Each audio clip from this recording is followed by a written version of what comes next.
So this here is a replica of something that is now at the British Museum. It was found in Iraq, and it portrays, it was found in the palace of the Assyrian kings, and it portrays the Battle of Lachish. And the Battle of Lachish is a really important scene in history. Number one, because it's mentioned in the Tanakh, but also it's described by Assyrian art. It's described in Assyrian written texts. It's mentioned in the Tanakh, and we have Hebrew written texts that were found on site in the area of Lachish, called the Lachish letters, that actually describe some of the events in this battle as well. And then we have another source, which is the archaeological excavations of the site itself. And so, for example, here you see a siege ramp. And the Assyrians were masters of siege warfare. You see the siege ramp, and they're shooting arrows, and they've got a battering ram.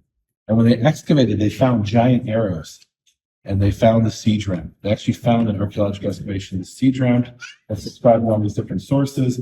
And so it's really a beautiful dovetailing of all these different types of information, art and written documents from both sides, from the Israelite side and the Assyrian side, as well as in the Tanakh and archaeology. So what they did in Assyrian art was they're showing several scenes at once, all on a single what's called relief. And again, this is a replica of the original ones today at the British Museum. So here you see them sieging the city, but then after the siege is over, they're taking more booty, and they're taking captives, they're taking slaves of the Judean people who were captured. And then you can see there were people who they weren't really happy with, and they're executing. And you see people bowing down before either the king of Assyria or one of his generals. And then here, famously, you have three people being crucified. And the way they're crucified is what we actually call impalement. But in Hebrew, it's the same word. You could see what they did. And the Assyrians were masters of this. They were infamous for doing Assyrian things. The most important thing, one of the most important things in the museum, one of my favorite things, perhaps my favorite things, I wrote a book about it, are the two silver scrolls that were found at Ketef Hinnom, what today is known as Bible Hill. And they have written on them the priestly blessing from Numbers, chapter 6, verses 24 to 26. And why were they written on these tiny little silver scrolls? And one of them is significantly smaller than the other. And the reason they were written on these silver scrolls was probably as an amulet. It was probably some superstition that they believed that the priestly blessing would protect the person in the afterlife. There's certainly no reason to put a biblical text in a grave. That doesn't even make sense from a Torah perspective, but this is what they did. And it's today the oldest preserved copy of any biblical text we have. About 20 years ago, they actually did really high resolution photographs, or what at the time was high resolution photographs, using different types of lighting. And they, in the photographs, you can see, and there's actually another biblical verse from Deuteronomy where God is referred to as Shomer Habrit v'Hachesed, he who guards or keeps the covenant and the chesed, the grace, the loving kindness. So there's actually two biblical verses, or two different biblical passages, number 6 and another one from Deuteronomy.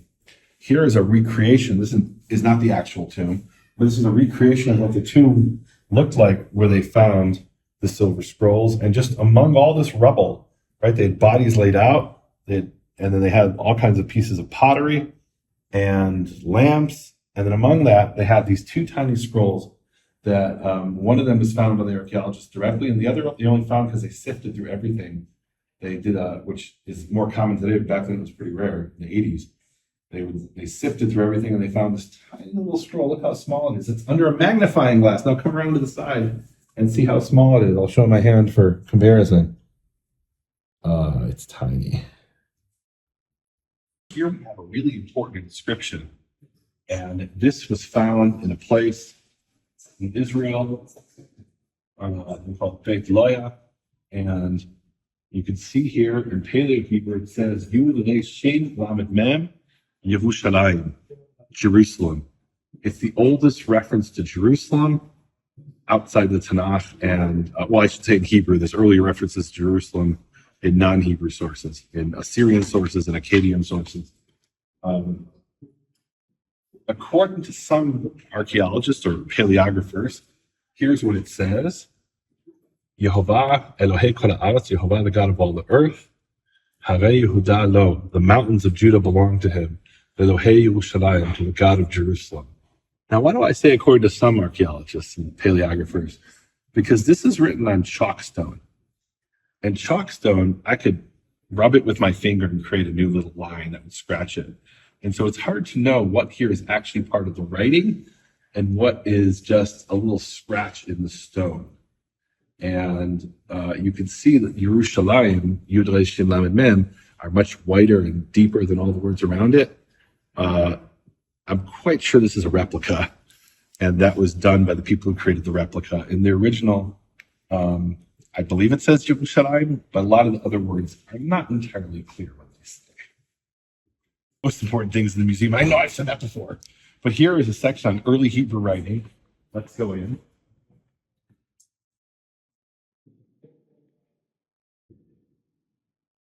And here you have different inscriptions in Paleo Hebrew. And this one here on the bottom is from Chirbat el-Kom. It's one of two inscriptions that mention Yehovah and his Asherah, which that's a no-no. Yehovah had a wife, according to these inscriptions, named Asherah. Asherah, as I mentioned in the Tanakh, it says tear down their altars, the altars to Baal, and cut down their Asherahs, which were the poles or trees that were next to the altar. And Asherah was actually one of the well, according to some sources, she was the mother of Baal. And so in the Hebrew sources, they make her the wife of Yehovah. And here the inscription says, let's see, it says, Uriyahu Hasal Ketava, Uriah, the officer, the minister, wrote it, Baruch Uriyahu leYehovah uLeAsherato. May Uriyahu be blessed by Yehovah and by his Asherah. And then it says, Umitzareha Hoshia lo, and may he be saved from his trouble. So here he's asking Yehovah and his consort for salvation and blessing. So the other one we have that was found that mentions Yehovah and his Asherah was found in Sinai, and it was on display here at the Israel Museum until the late 90s, and then it was turned over to Egypt, and no one has seen it since. And that's from Kuntalat Jud. So we have two of them. And that's important because the one from Kuntalat Jud, it mentions Samaria or Shalom, and it's believed it was an Israelite, meaning from the northern kingdom of Israel. They're all Israelite. It was from Mamlechet Israel, the northern kingdom of Israel, and this one is from the kingdom of Judah. And until they found this one about 20 years ago, the story was, well, that was the people of the kingdom of Israel who assigned to Yehovah and Asherah. The Judeans didn't do that. Well, yes, they did. It was both of us who did. So we sinned. Let's see some of these other inscriptions. So one of these is a replica here. Until recently, this was the oldest Canaanite inscription in a form of, it's a debate, is it Canaanite or Paleo-Hebrew? So in the 13th century BCE from Lachish, the original, if I'm not mistaken, is on display at the British Museum. And it says, Matan, an offering to my lady Elat. So it is, Matan is a gift, an offering, L'Rabati Elat. And Elat is the feminine of El. Right, so to my lord, to my lordess, my mistress, Elah, the goddess, Elat. Okay, this may be my favorite thing at the museum. I know I've said it before, but really this time. So this was written around the time of King Josiah. So we're talking the late 7th century BCE, and it's called the Metzad Chashavyahu inscription.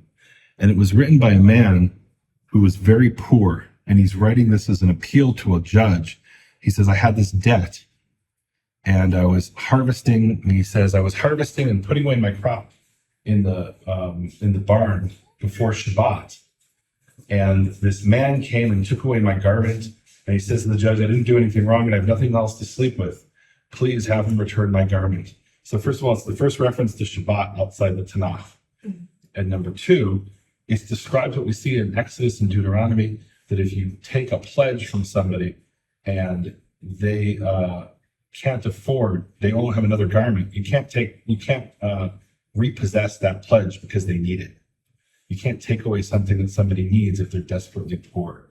Even if you rightfully got it as a pledge, you can't go and repossess that, being taken away from them. And it says, what will the man sleep with in the Torah? And here he's literally saying, I've got nothing else. If this wasn't found in an archaeological excavation, I'm quite sure archaeologists would say it was a fake. But as it was found in a proper excavation, there's no dispute about its provenance. Discussion about the Paleo-Hebrew letters, and really what's called Proto-Canaanite or Proto-Semitic. And here you can see the letter, what we call Nun. Each letter has a name that represents an object, and the first sound of that object is the sound of a letter. So Aleph is a bull, and so is the sound Aleph. Well, this is Bet, which is a house, Gimel, which is the hump of a camel, but then Dalet is the fourth letter that we know about. And Dalet means door, but that's not a door. What is that? It's a fish. And the letter wasn't called Dalet originally, it was called Dag, meaning fish. And then we have the letter Nun. Nun actually is the Aramaic word for fish. Nun is the Aramaic word for fish, and perhaps an ancient Hebrew word for fish as well. But the letter Nun wasn't a Nun, it was a Nachash, a snake. And so the original names of some of the letters and their shapes have changed over time.